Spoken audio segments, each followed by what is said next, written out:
Hi students, I'm Dr. Smita Pillai, Associate Professor, Department of Commerce, the Bhopal School of Social Sciences. Today, we are going to learn the technique of interpolation and extrapolation in statistics. Let's understand the concept of interpolation and extrapolation. Interpolation refers to the estimation of data within a given series or set of data, whereas extrapolation refers to the estimation of data outside the given series of data. It's a statistical technique of estimating the best optimal figure in a given situation. For example, the Indian census figures are available for every 10th year. From the data given here, the data for 1985 or 2005 or any other year between 1981 to 2011 can be estimated using interpolation, and the data for future years, that is after 2011, any year if it is asked to find out,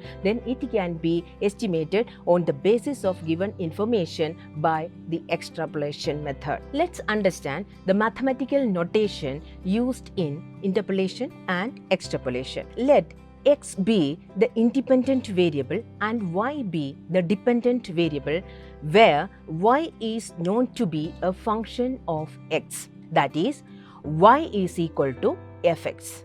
Let the number of values of y corresponding to certain values of x are given as follows. X can take up the values of x0, x1, x2, x3, etc., xn, and y, which is a function of x, can take the values of y0, y1, y2, y3, etc., yn. The process of finding the value of y corresponding to any value of x within the given limits or interval from x1 to x2 is known as interpolation, and to find the value of y corresponding to any value of x outside the given data set is called extrapolation. As in extrapolation, we forecast the values for the future on the basis of the past information given. It is referred to as forecasting. Now, let's see the difference between interpolation and extrapolation. Interpolation helps in finding any value which lies between the two extreme points given, whereas extrapolation helps in estimating a value outside the two extreme points. Interpolation supplies the existing link, where extrapolation helps in forecasting. There are certain assumptions for using the technique of interpolation and extrapolation. Let's understand it one by one. The first one, there is a finite and stable relationship between the variables. That is, dependent variable y is a function of independent variable x. Second one, there is a tendency of regularity and continuity. No sudden upward or downward changes in values are allowed here. No unexpected event should happen as it changes the nature of variation in data. For example, in this COVID-19 pandemic, we can observe a sudden increase in the death rates. Here, we cannot interpolate or extrapolate values correctly if we base the present death rates for estimation of future years, death rates of future years. So the third one is, and the last assumption for using interpolation and extrapolation is uniform fluctuation. The rate of fluctuation in the data should be uniform. For example, if the growth rate of population is 2%, then for future also it is assumed that the population will grow at a rate of 2% and not at the rate of 1% or 8%. Now let's understand, why do we need these techniques? Non-availability of data. We use this technique at the time of non-availability of data. Sometimes past data are not available, or if available, they are insufficient to draw any conclusion or reliable results. In such situations, these are of great practical use. Next situation is loss of data. During investigation, if data are lost due to any reason, we can estimate it.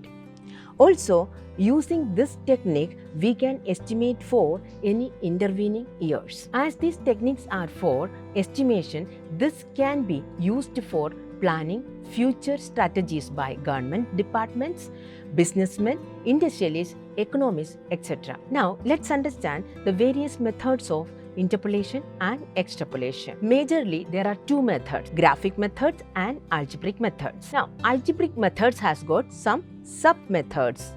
Binomial expansion method, Newton's advancing difference method, Newton's divided difference method, parabolic curve method and Lagrange method, and some more methods are mentioned here. Let's understand the graphic method. Graphic method is the most simplest method but less reliable in case of large volume of figures, as there may difficulty in estimating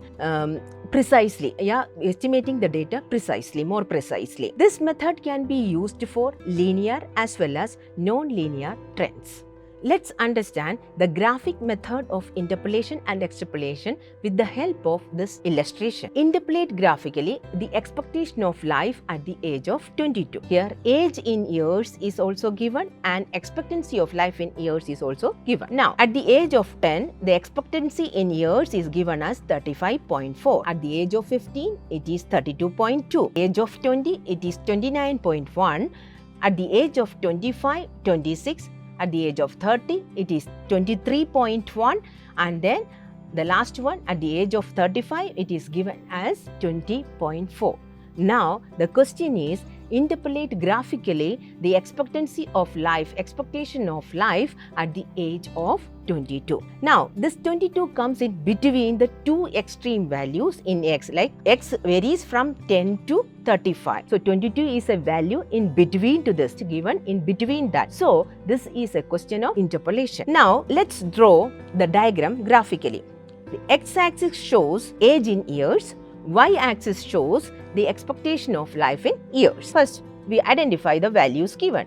For 10, it is 35.4, 15, it is 35.2, 20, 29.1, 25, it is 26, 30, 23.1, and for 35, it is 20.4. Now, we have to interpolate for 22. So, identify 22 from x-axis. So, it comes here straight to that. Join the line of y. So, here we are getting 28. So, here is the answer. The life expectancy at the age of 22 is 28. So, my dear students, I hope this lecture helped you to understand interpolation, extrapolation, its various concepts, assumptions, and the graphic method of interpolating. We meet again with another method of interpolation and extrapolation in the next video. Thank you.